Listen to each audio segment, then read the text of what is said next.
Hi hello friends. நம்ம மக்கள்கிட்ட பொறுமையே இல்லைங்க. அந்த பொறுமை இல்லாதனால தான் பங்குச்சந்தையில் அதிகப்படியான பணத்தை சம்பாதிக்கிறதுக்கு பதிலாக இழக்கிறாங்க. ரூ. 360 வாங்க சொன்ன பங்கு அது பாட்டுக்கு நல்லா உயர்ந்தது.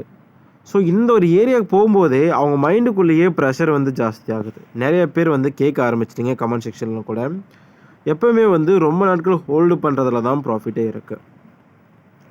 நான் வந்து போன வாரம் வாங்கின பங்கில் 10% வந்துருச்சு. அப்போ இந்த வாரத்தில் வாங்கினா ஒரு 10% வந்துடும். 4 வாரத்தில் 40% வந்துடும் அப்படின்னு நினைக்கிறதுலாம் பொய் கணக்கு. அது நடக்காது பங்குச்சந்தையில்.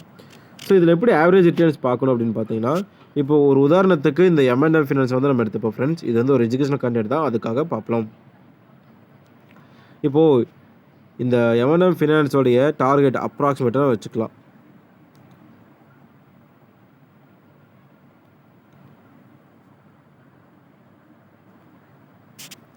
இப்படி எடுத்து இப்படி வைக்கிறேன்னு வச்சுக்கோங்க ஃப்ரெண்ட்ஸ். இந்த பங்கு நம்மளுடைய இப்போதைய கணக்குப்படி ஒரு 55% உயர வாய்ப்புகள் இருக்குது. 549 சும்மா அப்ராக்சிமேட்டாக சொல்கிறேன், சரிங்களா? இப்போது பிரேக்கோல் கொடுத்தது இல்லைங்களா? பிரேக்கோல் கொடுத்த டைம்லேருந்து நம்ம கணக்கு வச்சு பார்த்தோம்னா கிட்டத்தட்ட 96 நாட்கள் ஆயிடுச்சு. இப்போ இந்த 96 நாட்கள் அப்படின்னா ஒரு 3 மாதம். இந்த 3 மாதத்தில் எவ்வளோ ரிட்டர்ன்ஸ் கொடுத்துருக்கு அப்படிங்கிறத இப்போ நம்ம எடுத்துப்போம்.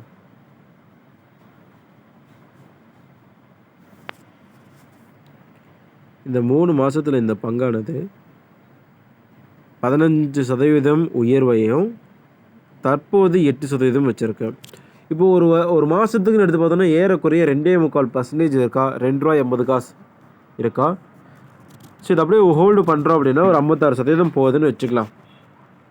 இன்னொரு 2 மாதத்தில் 549 வந்து டச் பண்ணிடுச்சு அப்படின்னா ஒரு மாதத்துக்கு 10% 10.50 பைசா வந்து உயர்ந்திருக்குன்னு அர்த்தம். ஸோ இது வந்து ஆவரேஜ் ரிட்டர்னாக கணக்கு பண்ணப்படும். வந்துருச்சா? நீங்கள் ஒரு மாதத்துக்கு 10% அப்படின்னா 5 மாதத்துக்கு பண்ணுறது ஒன்று தான். ஒரு கரெக்டான ட்ரேட் எடுத்து 5 மாதம் வெயிட் பண்ணுறது ஒன்று தான். இதுதான் ஆவரேஜ் ஆஃப் ரிட்டர்ன்ஸ். பிடிச்சிருந்தால் லைக் பண்ணுங்கள். தேங்க்ஸ் ஃபார் வாட்சிங். டாடா பாய்.